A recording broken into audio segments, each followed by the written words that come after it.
तथा वितरण पर प्रकाश डालिए। फिर लिखिए, जो लोग अभी नए आए हैं। देखो, ज्योग्राफी हम लोग कर रहे हैं। ज्योग्राफी हम लोगों ने शुरू किया है आज सब्जेक्ट के रूप में। 4 सब्जेक्ट इसमें निपटाएंगे। आज सबसे पहले ज्योग्राफी को देखते हैं। ज्योग्राफी में जूलॉजिकल स्ट्रक्चर ऑफ इंडिया पढ़ रहे हैं। सबसे पहला टॉपिक है। मैंने टॉपिक बता दिया आपको, क्वेश्चन में दे रहा हूं। आप इसको, टॉपिक को पढ़ के ठीक से लिखेंगे और आंसर करेंगे इसका। ज्योग्राफी का है, इंडियन ज्योग्राफी। मेंस एग्जामिनेशन का है। 4 क्वेश्चन यहां से आएंगे, 20 नंबर हो गए पक्के आपके। फराजी, ये ऐसे अभी हम लोग करेंगे। इससे पहले ऐसे की कई सारी क्लासेस हो गई हैं, क्योंकि ये लगभग 1 महीने से चल रहा है ये। इसमें कार्यक्रम ये है कि एक दिन हम लोग ऐसे देखते हैं, मतलब 2 दिन ऐसे देखते हैं और 3 दिन जीएस की आंसर राइटिंग को करते हैं। अभी मतलब आगे यही चलेगा कि 3 दिन ऐसे या 2 दिन ऐसे और 3 दिन जीएस की आंसर राइटिंग। जीएस की आंसर राइटिंग में हमने ज्योग्राफी सबसे पहले लिया है सब्जेक्ट, क्योंकि ज्योग्राफी सबका हो गया है। इससे ये होगा कि ज्योग्राफी का रिवीजन हो जाएगा। आपको आंसर राइटिंग की कुछ बारीकियां पता चल जाएंगी। जिन लोगों ने पढ़ा भी नहीं है ज्योग्राफी, इंडियन ज्योग्राफी, उनको कई सारी चीजें समझने को मिल जाएंगी मॉडल आंसर में। और अगर केवल मॉडल आंसर को ही आप अपने पास रख के आगे काम चलाते रहे, तो फिर ज्योग्राफी पढ़ने की जरूरत पड़ेगी नहीं मेंस के लिए। इसी में से काम हो जाएगा। प्रीलिम्स के लिए नहीं, प्रीलिम्स उसके लिए तो पढ़ने की जरूरत पड़ेगी क्योंकि फैक्ट होंगे। हाँ, पर प्रीलिम्स का भी काफी हो जाएगा, लेकिन मेंस के लिए नहीं पड़ेगी जरूरत। बस आप इन कॉन्सेप्ट को ठीक से समझ के और लिखने की प्रैक्टिस जरूर कर लेना। ऐसा मत करना कि बिल्कुल ही आप दूसरों के ऊपर निर्भर हो जाएं। तो क्वेश्चन लिखिए। क्वेश्चन लिखना, जूलॉजिकल स्ट्रक्चर ऑफ इंडिया, है ना, ये हमारा टॉपिक है। और सवाल है, भारत में भारत में धारवाड़ क्रम की चट्टानों, भारत में धारवाड़ क्रम की चट्टानों के निर्माण के निर्माण एवं एवं विस्तार पर प्रकाश डालिए। निर्माण एवं विस्तार पर प्रकाश डालिए। अंग्रेजी में लिखिए, पुट द लाइट। अब देखो, लाइट डालनी है, पुट द लाइट, ठीक है ना। Put the light on formation process, put the light on formation process and distribution distribution of Dharwad pattern of rocks, of Dharwad pattern of rocks in India. तो formation process के बाद formation process and distribution of Dharwad pattern of rocks, Dharwad pattern of rocks in India. ठीक है ना। चाहोगे इसे मैं थोड़ा सा बता दूं कि क्या है ये, फिर लिखोगे या लिख लोगे? सर बता दीजिए आप। सर कितने वर्ड में? 75 शब्दों में लिखना है। 75 से 100 में, क्योंकि पीसीएस जे का है, तो 75 से 100 में। जिनका एग्जीक्यूटिव का है वो 150 में लिखेंगे। 75 to 100 वर्ड्स में आप इसे निपटाइएगा। 75 में भी चलेगा। बता दिया जाए? बताओ।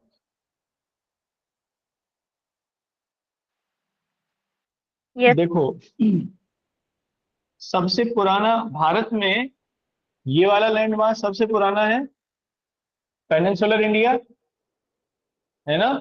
इसलिए यहां सबसे पुराने चट्टानी प्रक्रम पाए जाते हैं। जैसे सबसे पुराना कौन सा है? Archean, Archean pattern of rocks, मैंने आपको लिखवाया होगा। आग्नेय चट्टानें सबसे पुरानी है या नहीं है? इग्नियस, इग्नियस को ही आर्कियन कहते हैं। इसलिए भारत में आर्कियन पैटर्न ऑफ रॉक्स भी मिलती हैं, है ना, ये आपके में है। उसमें जब पृथ्वी ठंडी हुई सबसे पहले यही बनी, ये वाला लैंडमार्क सबसे पुराना है, तो आर्कियन भी मिलता है यहाँ पे। इसके बाद इन चट्टानों के डिग्रेडेशन और डेनुडेशन से, यानी जब प्रकृति ने, पानी और हवा ने इन चट्टानों को घोला और काटा, तो जो इनके चट्टानों के बाद जो चट्टानों का प्रक्रम बना या नया पैटर्न बना, वो धारवाड़ क्रम की चट्टानें थी। Dharwad system of rock Archean से बना है, ठीक है। क्योंकि कर्नाटक के धारवाड़ में ये सबसे ज्यादा लोकेटेड है, ये चित्र भी बनाना है, कर्नाटक के धारवाड़ जिले में, इसलिए इसे धारवाड़ क्रम की चट्टानें कहते हैं। ये भूमिका हो गई, ठीक है। अब देखो ये भूमिका भी हो गई और ये प्रोसेस भी हो गया। जैसे वो पूछ रहा है फॉर्मेशन प्रोसेस, तो फॉर्मेशन प्रोसेस क्या है कि आर्कियन चट्टानों के अवक्षेपण से जो एक नया प्रक्रम, एक नया चट्टानों का क्रम बना, उस चट्टानों के क्रम को हम लोग धारवाड़ से टाइप ऑफ रॉक कहते हैं, है ना। ये एक हो गया। अब इसमें बताना है, कुछ इनकी विशेषता भी बतानी है, तो इनकी विशेषता भी बताइए, क्योंकि कैसी होती है ये तो पता चलना चाहिए। विशेषता में बताइए, तो कहेंगे आप देखो, चूंकि ये आर्कियन टाइप से बनी और आर्कियन टाइप के डेनुडेशन से बनी, पृथ्वी जितने भी मेटालिक मिनरल्स हैं इन सब का केंद्र है, और ये चट्टानें सबसे पुरानी है, तो क्या इन चट्टानों में मेटालिक मिनरल्स नहीं मिलेंगे? मिलते हैं। धारवाड़ टाइप की रॉक्स में सबसे ज्यादा धात्विक खनिज मिलते हैं, तो विशेषता है इनकी धात्विक खनिजों की विशेष, धात्विक खनिज प्रमुखता से पाए जाते हैं, लोहा, सोना, चांदी सब। और इसीलिए इनका सर्वाधिक आर्थिक महत्व भी है, इकोनॉमिक सिग्निफिकेंस इनका सर्वाधिक है, आर्थिक महत्व है, ठीक है। दो चीजें हो गई, ये इनकी विशेषता हो गई। तो एक पैराग्राफ, दूसरा पैराग्राफ। अब तीसरे में आ जाइए। तीसरे में वो कह रहा है वितरण पर प्रकाश डालिए या विस्तार पर प्रकाश डालिए, कहां कहां मिलती हैं। तो बताएंगे कर्नाटक में मेनली, इसके अलावा छोटा नागपुर के पठार में कुछ जगहों पर, और विंध्याचल में कुछ जगहों पर, विंध्याचल पर्वतमाला में, विंध्याचल रेंज में, ये इसका विस्तार है, ठीक है। दूसरा देखो, उसमें आपको दिख जाएगा आपके नोट्स में, क्या इनमें जीवों के अवशेष मिलेंगे? फॉसिल्स मिलेंगे इनमें, जीवाश्म? धारवाड़ क्रम की चट्टानों में जीवाश्म मिलते हैं? नहीं मिलते, नहीं सर। क्योंकि ये सबसे पुरानी चट्टानें हैं, उस समय जीवन नहीं आया था पृथ्वी पर, तो इस पैटर्न ऑफ रॉक्स में जीवाश्म नहीं पाए जाते हैं, ये भी विशेषता में लिखेंगे,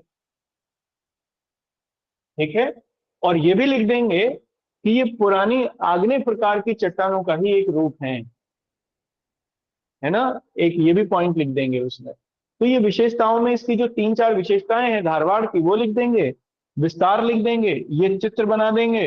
इतना ही बना के दर्शा दीजिए, लिख दीजिए छोटा नागपुर पठार।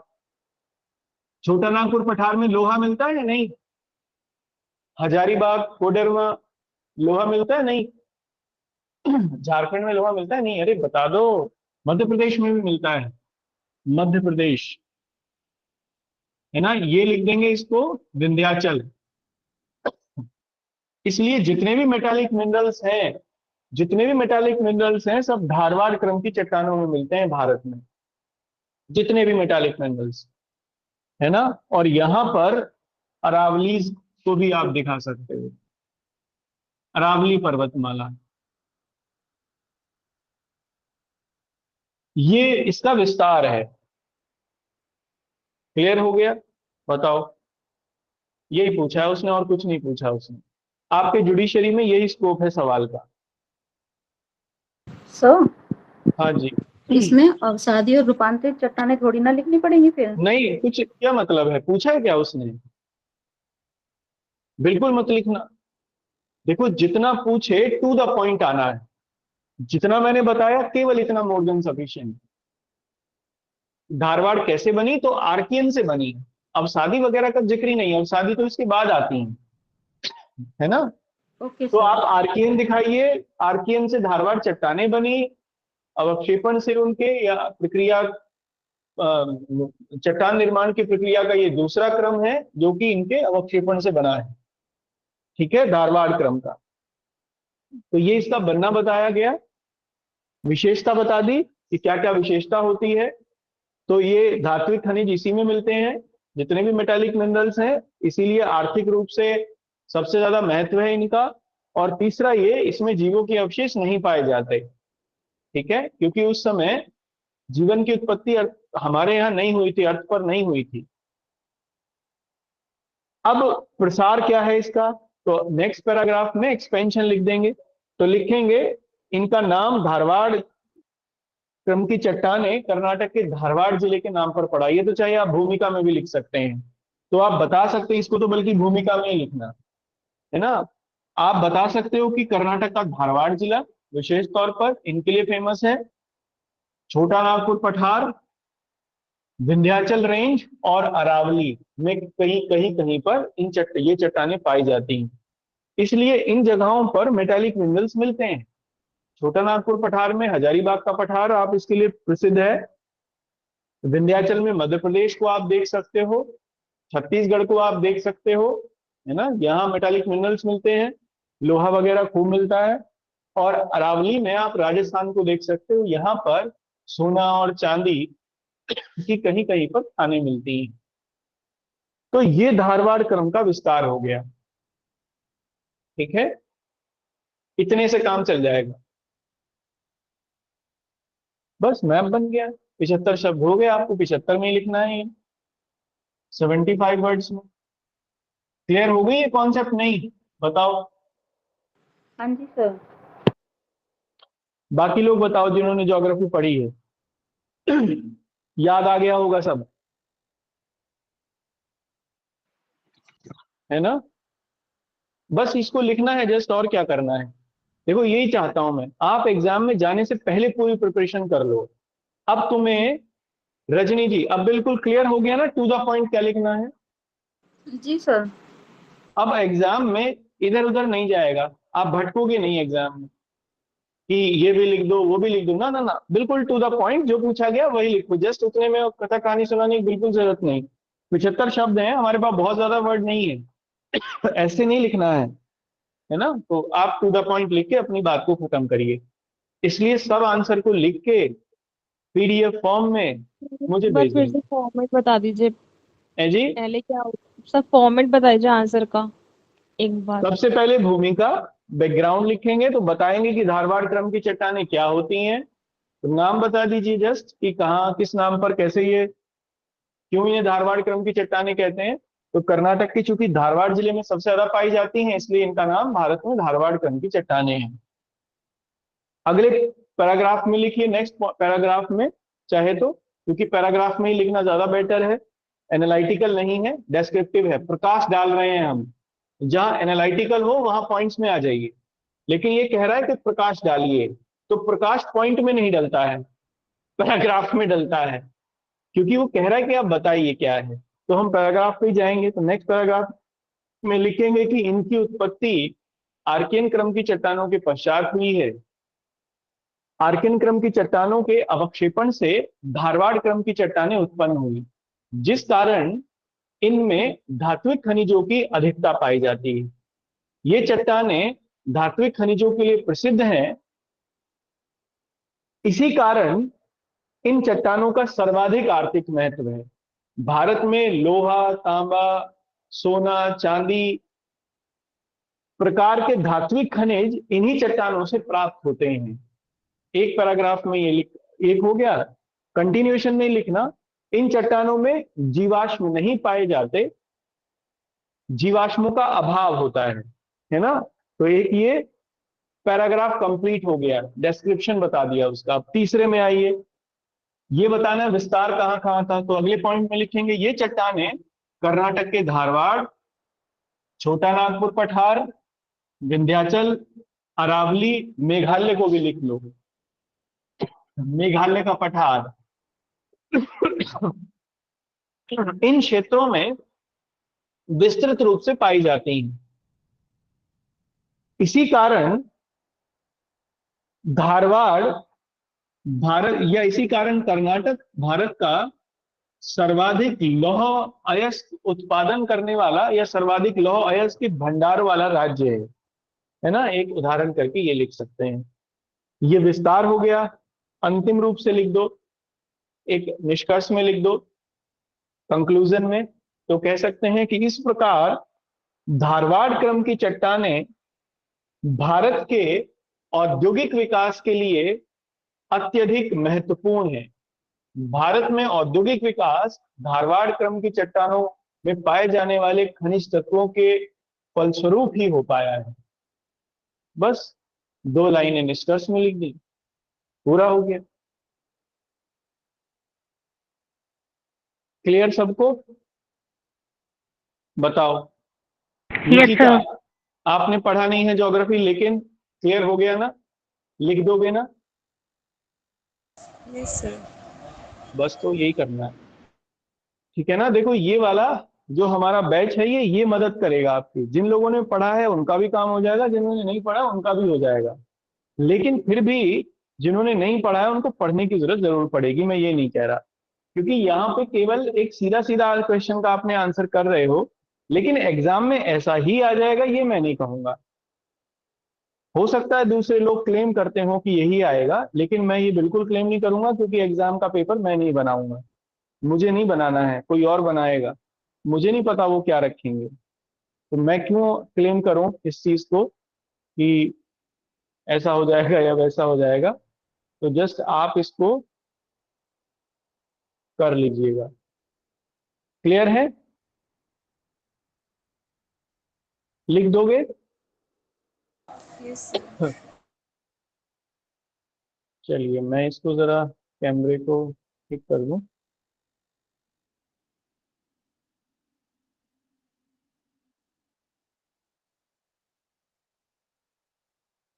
अब हम लोग ऐसे पे आते हैं। एक तो ये क्वेश्चन सर आपको लिखना है। हाँ जी, सर मेरे क्वेश्चन लेंदी थे क्या? आपका क्वेश्चन लेंदी थे क्या मेरे दोनों क्वेश्चन? मुझे ऐसे लगे वो। देखो, मैंने अभी क्वेश्चन तो मैं किसी का नहीं चेक कर पाया, कारण उसका यही है क्योंकि मैं टाइम नहीं मिला। संडे में मैं लेकिन सबके कर दूंगा।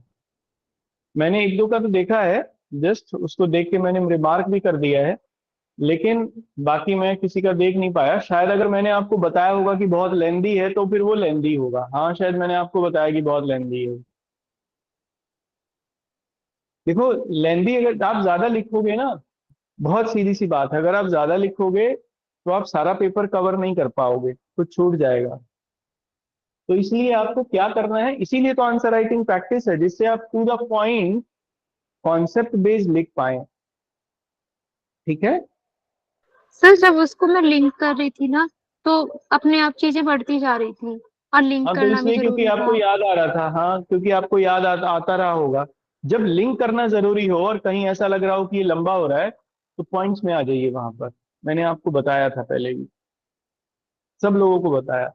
जब आपको ऐसा लगे कि क्वेश्चन लेंदी है, इसका आंसर लेंदी जाएगा, तो आप पैराग्राफ में मत लिखिए, फिर पॉइंट्स में लिख दीजिए। ठीक है ना? पैराग्राफ में ज्यादा शब्द खाए जाते हैं, पॉइंट्स में नहीं। जब आपके पास लिखने के लिए, अब जैसे इसमें लिखने के लिए कम है, क्योंकि इसमें लिखने के लिए आपको बहुत स्कोप है नहीं, केवल धारवाड़ पूछा है, और धारवाड़ में भी 2 बातें पूछी हैं, एक उसकी उत्पत्ति और एक उसका विस्तार। तो अब आपके पास बहुत ज्यादा नहीं है, तो आप पैराग्राफ में लिखिए, कोई दिक्कत नहीं है। वैसे ही प्रकाश डालना पूछा है, उसमें पैराग्राफ में लिखिए, है ना। अब सवाल अगर ओके सर। इसमें वो 2 तरीके से पूछता, वो पूछता आर्कियन क्रम की चट्टानें बताइए, आर्कियन क्रम की चट्टानें बताइए एवं उनका धारवाड़ क्रम की चट्टानों के साथ तुलना कीजिए। Told about the formation of Archean type of rocks, and also do a comparison between Dharwad and Archean. अब आपके पास बहुत है स्कोप लिखने के लिए, क्योंकि पहले तो आर्कियन बताओगे, फिर दोनों में तुलना करोगे, तो स्कोप ज्यादा है। तो जस्ट क्या करिए, आर्कियन बताइए और तुलना को दोनों की पॉइंट में लिख दीजिए, 75 में कंप्लीट हो जाएगा। जब तुलना करते हैं, जब भी हमेशा याद रखना, आंसर राइटिंग में जब भी आप तुलना करो, दो की तुलना करना पूछा हो उसमें, है ना, वर्ड हो ये, इवेल्युएट करिए, तुलना करिए, तो तुरंत बीच में लाइन खींच दीजिए कागज की, जो भी आपका पेपर है वो, उस पे, और एक यहां लिखिए फर्स्ट और सेकंड, और बस नंबर से लिखते चले जाइए, 1 2 3, बस ऐसे पॉइंट डालते चले जाइए। ये बहुत बढ़िया इंप्रेशन क्रिएट करता है आंसर राइटिंग में। एग्जामिनर को तुरंत से पता चल जाएगा, उसको कुछ करने की जरूरत नहीं है, जस्ट पॉइंट देखेगा यहाँ, पॉइंट देखेगा यहाँ, पॉइंट देखेगा यहाँ, उसको लगेगा वाह क्या बात, पूरा कर दिया उसने विद इन लिमिट में। तो जब भी कंपैरिजन हो, हमेशा पेज में आपके आंसर में ही जो क्वेश्चन है आपका, उसी पर ही बुकलेट सीरीज पर ही लाइन ड्रॉ करके और दोनों को वही कंपैरिजन कर दीजिए, सबसे बेस्ट होता है। तो ये कुछ ट्रिक्स हैं आंसर राइटिंग की, इसी को हम लोग सीखेंगे भी, इसका ऑब्जेक्टिव भी यही है इस क्लास का, कि आप कुछ बेसिक्स अंडरस्टैंडिंग अपनी आंसर राइटिंग की बना लो, नहीं तो होगा नहीं काम उसमें।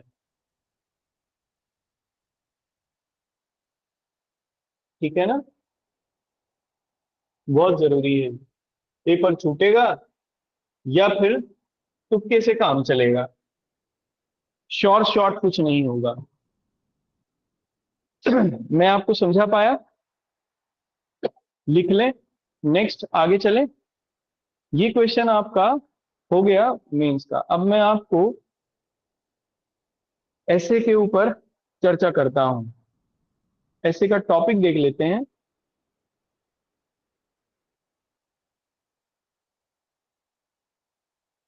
ये ऐसे का टॉपिक हम लोग कल करेंगे, मैं आपको आज टॉपिक दिए दे रहा हूं, आप इसे पढ़ के आना जहां से भी आप पढ़ सकते हैं, और फिर मैं इसे लिखवाऊंगा आपको। ये जितने भी ऐसे हैं ये पूछे गए हैं एग्जाम में।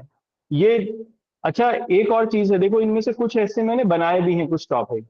ऑब्जेक्टिव मेरा बनाने का ये है कि वो आपके मेंस एग्जामिनेशन में आपके क्वेश्चन आंसर फॉर्म में भी पूछे गए हैं, इन्हीं में से सवाल आया है आपके कॉन्स्टिट्यूशन में, इन्हीं में से क्वेश्चन भी आया है, इन्हीं ऐसे में से। तो आप एक इसमें क्वेश्चन लिखिए, सॉरी ऐसे लिखिए, जिसके ऊपर हम लोग चर्चा करेंगे।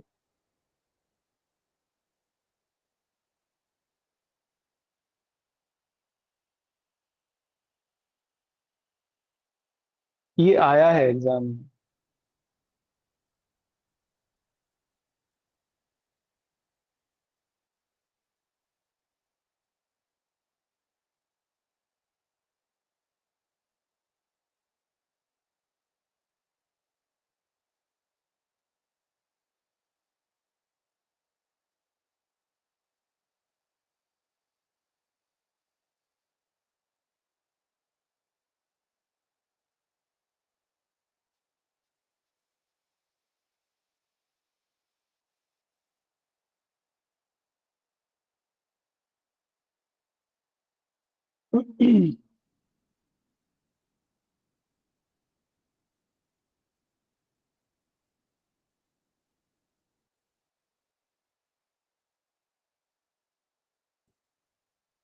देखो इसमें आप लिखना,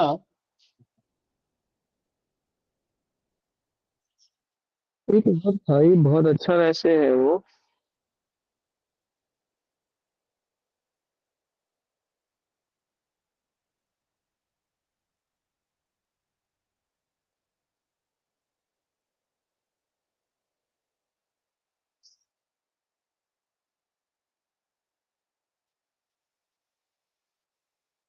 हाँ,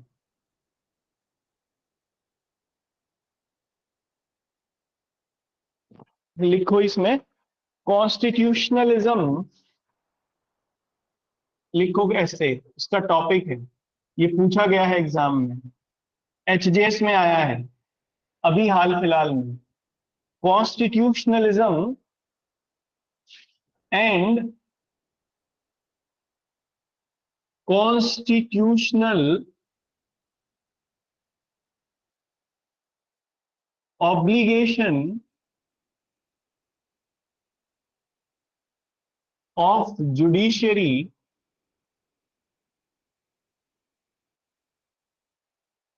इन इंडिया।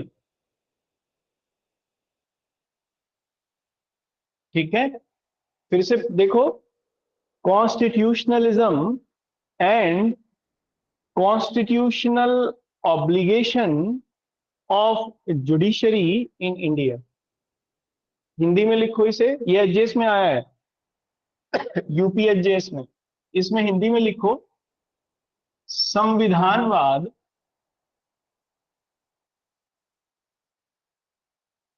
एवं भारत में न्यायपालिका का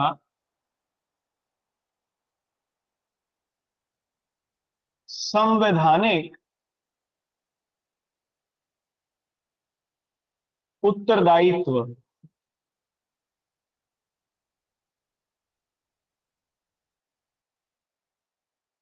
ठीक है, इसके ऊपर लिखना है, ऐसे लिख लोगे। समझ में आया कुछ? बताओ। नहीं सर, आज तो आपने बड़ा डिफिकल्ट सा बोल दिया। अरे नहीं, द डिफिकल्ट कहाँ है, देखो सुनो। सबसे पहले ये बताना है, देखो इसमें हम जैसा हमने देखते हैं ऐसे लिखते हुए, कि सबसे पहले ये देखो कि टॉपिक में ऐसे कौन से शब्द हैं जिनकी व्याख्या की जानी जरूरी है। इसमें दो तीन है। एक तो हमें संविधानवाद दिख रहा है साफ तौर पर, जिसकी हमें उम्मीद है हमसे कि इसको हम डिफाइन करें कि ये है क्या। तो एक तो संविधानवाद दिखेंगे, बताएंगे। और दूसरा शब्द है संवैधानिक उत्तरदायित्व, कॉन्स्टिट्यूशनल ऑब्लिगेशन, ये क्या है। तो ऐसे का सबसे पहला ट्रेंड है कि ये हम लोग बताएं, संविधानवाद क्या है, कोई बताएगा? कॉन्स्टिट्यूशनलिज्म,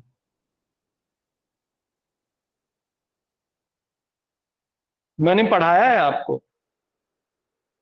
पॉलिटी की क्लास में, इसके ऊपर संविधानवाद के ऊपर कम से कम 15 to 20 डेज क्लास हुई है, इसी के ऊपर केवल। पूरे नोट्स भी लिखवाए हैं आपको, पॉलिटी वाले में देखना अपने में, आपको पूरा मिल जाएगा ये संविधानवाद। उसमें मैंने उसमें खूब इलाबोरेट करके लिखवाया है। आप ये है क्या? देखो, संविधानवाद का मोटे तौर पर मतलब है, अगर हम लोग इसको ऐसे ही देखें, कि संविधान के अंतर्गत जो प्रक्रिया बताई गई है, या संविधान के अंतर्गत जो प्रोसीजर, गवर्नमेंट का प्रोसेस जो तय किया गया है, जब सरकारें उसकी या सरकार के विभिन्न अंग उसकी सीमाओं के अंतर्गत रहते हुए कार्य करते हैं, तब इस संकल्पना को हम लोग संविधानवाद की संकल्पना कहते हैं। ये एक नकारात्मक संकल्पना भी है, क्योंकि ये सरकारों के ऊपर एक तरीके का युक्ति युक्त प्रतिबंध लगाती है ना, रेशनल ऑब्लिगेशन लगाती है, या रेशनल क्वेश्चन मार्क लगाती है कि आपको इससे आगे नहीं जाना है, ये आपकी सीमा है। तो एक तो ये आप इसको डिफाइन करेंगे संविधानवाद को लेकर। इसके लिए एक आध केस लॉ भी है जो मैंने आपको लिखवाया है। संवैधानिक उत्तरदायित्व क्या है? आर्टिकल, और वो भी किसका? न्यायपालिका का। आर्टिकल 13 में, आर्टिकल 226 में, आर्टिकल 145 में, है ना, जुडिशरी का उत्तरदायित्व तय किया गया है। एक जुडिशियल रिव्यू भी है, जुडिशियल रिव्यू भी इसमें है, इसी में आ जाएगा वो भी, है नहीं है। और एक इसमें 32 भी है, आर्टिकल 13, 32 भी है। क्या ये आर्टिकल न्यायपालिका का उत्तरदायित्व तय नहीं करते हैं? बताओ। जब कोई कानून मौलिक अधिकारों का उल्लंघन करे तो आर्टिकल 13, या संविधान की मूल भावना का उल्लंघन करे तो आर्टिकल 13 और 226 के अंतर्गत कोई सरकार का कोई काम, सरकार की कोई नीति, कोई कानून अगर उल्लंघन करता है तो आर्टिकल 13 और 226 के अंतर्गत क्या कर सकते हैं? कोर्ट जा सकते हैं, नल एंड वॉइड डिक्लेयर हो सकता है। 32 में अगर किसी व्यक्ति के अधिकारों का सरकार उल्लंघन करे तो न्यायपालिका को अधिकार दिया गया है। 145 में, या मुझे उसका आर्टिकल ध्यान नहीं आ रहा, शायद 145 ही है, जिसमें कंप्लीट जस्टिस की कॉन्सेप्ट, संपूर्ण न्याय की संकल्पना है।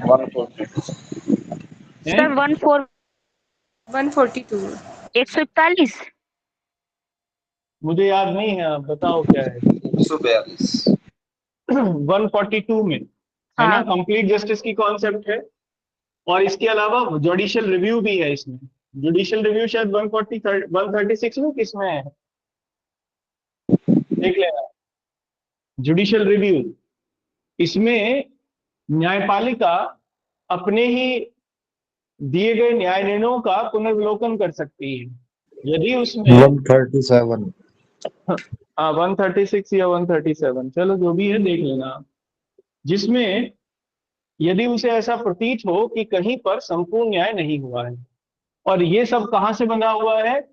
ये सब कॉन्सेप्ट बंधी हुई है प्रियम्बल से, प्रियम्बल में न्याय की संकल्पना से। हाँ या ना बताओ। जो उद्देशिका में कॉन्सेप्ट ऑफ जस्टिस है ये उसी से जुड़ी हुई है या नहीं? अरे बता दो।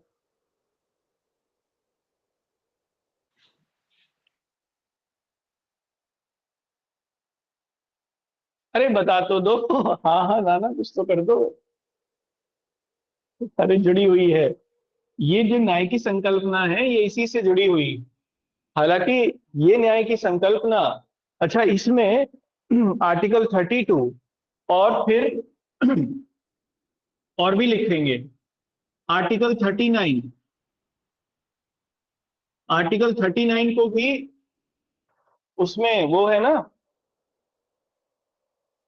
मिनर्वा मिल्स वाले मामले में सुप्रीम कोर्ट ने इसको डिफाइन किया है बड़े लेवल पर कि जब आर्टिकल 39 आएगा, 39 बी और सी आएगा, तब आर्टिकल 14 और 39 बी और सी जब आएगा तो आर्टिकल 14 और 16, आर्टिकल 14 और 19 दोनों चले जाएंगे, आर्टिकल 14 और 19 दोनों चले जाएंगे।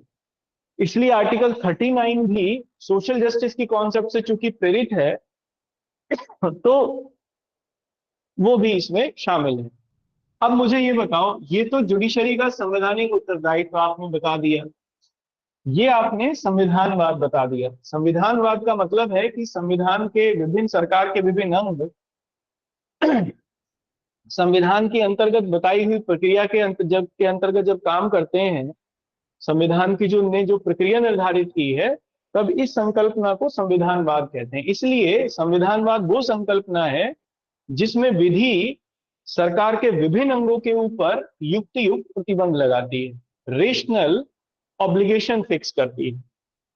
अब अगर कोई सरकार का अंग प्रॉपरली काम नहीं कर रहा है, संविधान के अनुसार काम नहीं कर रहा है, तो क्या जुडिशरी का संवैधानिक उत्तरदायित्व है या नहीं है कि उसको संरक्षित करे? है या नहीं है बताओ?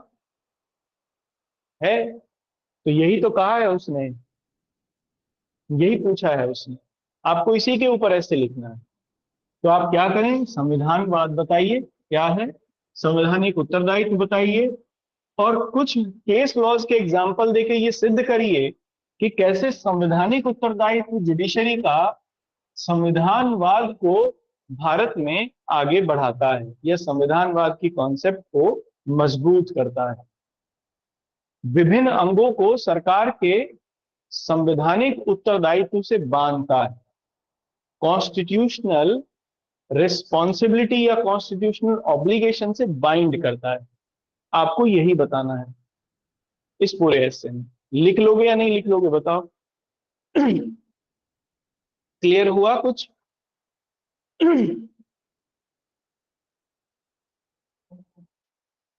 बताओ राजी, लिख लोगे? निकिता? सर एग्जाम्पल देके आप बता दीजिए एक बार, मेरे को समझ नहीं आया। एग्जाम्पल कहाँ पे, किसका एग्जाम्पल देना है? सर जैसे अभी आपने बताया कि कैसे बांधता है, आगे लेके जाता है, तो देखो, जैसे मान लो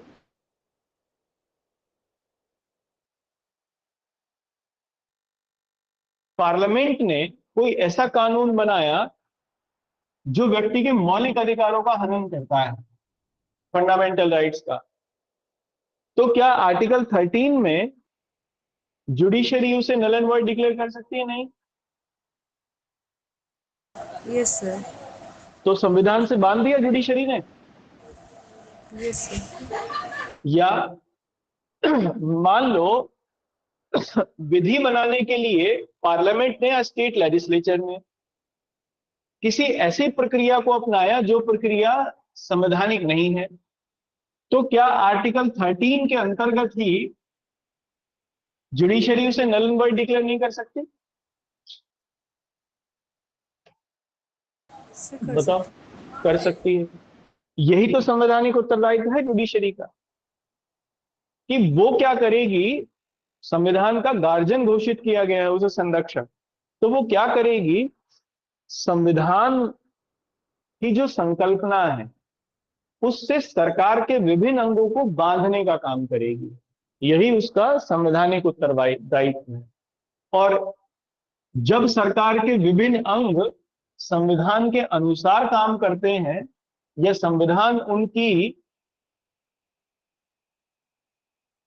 उनको कानूनी रूप से संरक्षित करता है या बांधता है, उनकी सीमाएं निर्धारित कर देता है, इसी संकल्पना को हम संविधानवाद कहते हैं। और जैसे ही कोई उन सीमाओं का उल्लंघन करता है तो जुडिशरी का यह संवैधानिक उत्तरदायित्व है न्यायपालिका का कि उस पर युक्ति युक्त प्रतिबंध लगाए, रेशनली उसको रेस्ट्रिक्ट करे। अब क्लियर है? जी सर। तो जितने भी वो काम हैं जिनमें जुडिशरी सरकार के विभिन्न अंगों पर नियंत्रण करती है, जिन माध्यमों से भी, जिन आर्टिकल के माध्यम से भी, जिन कॉन्स्टिट्यूशनल कॉन्सेप्ट के माध्यम से भी, वो सब संवैधानिक उत्तरदायित्व में आएंगे संविधानवाद। क्लियर है ना? ये एचजेएस का है क्वेश्चन। एचजेएस में ये एसए में आया था 2000, ये तो मुझे याद नहीं है कौन से में है, लेकिन शायद 2015 में या 16, मतलब अभी हाल फिलहाल में जो मेंस हुआ उसमें उनके एसए में था ये। तो इसको लिखेंगे, कल लिख लेंगे इसे, यहां तक रखते हैं। मैंने आपको समझा दिया है, आप इसको लिखने की कोशिश करना और फिर हम भी इसको लिख लेंगे। सर इलेक्ट्रल बॉन्ड वाला जो अभी हुआ था रिसेंट, सर हाँ, वो दे डाल सकते हैं। इसमें? हाँ बिल्कुल दे सकते हैं, कुछ भी डाल सकते हो आप, जिसमें भी सुप्रीम कोर्ट ने, चाहे इलेक्ट्रल बॉन्ड वाला आप डाल सकते हो, इंडिपेंडेंट ऑफ जुडिशरी की कॉन्सेप्ट आप इसमें डाल सकते हो, है ना, जिसमें एनजैक वाला वो थर्ड जजेस केस आप इसमें डाल सकते हो जिसमें सरकार ने, और इसके अलावा इलेक्शन कमीशन की नियुक्ति के ऊपर वाला जो मामला था जिसमें सरकार ने, सुप्रीम कोर्ट ने कहा कि उसमें जो सुप्रीम कोर्ट का चीफ जस्टिस भी होना चाहिए या कोई जज होना चाहिए, सीनियर जज, वो एक प्रोसीजर तय कर दिया था। तो that is also the constitutional obligation of the judiciary, वो भी आप डाल सकते हो, है ना। तो सरकार के निर्णय के ऊपर, चाहे वो एग्जीक्यूटिव है चाहे वो लेजिस्लेचर है, उनके ऊपर जो जो जुडिशरी न्यायपालिका प्रतिबंध लगाती है, रेशनल रेस्ट्रिक्शन लगाती है, that is according to constitutional obligation of judiciary. Clear? वो सब लिख सकते हो आप इसमें, कोई दिक्कत नहीं।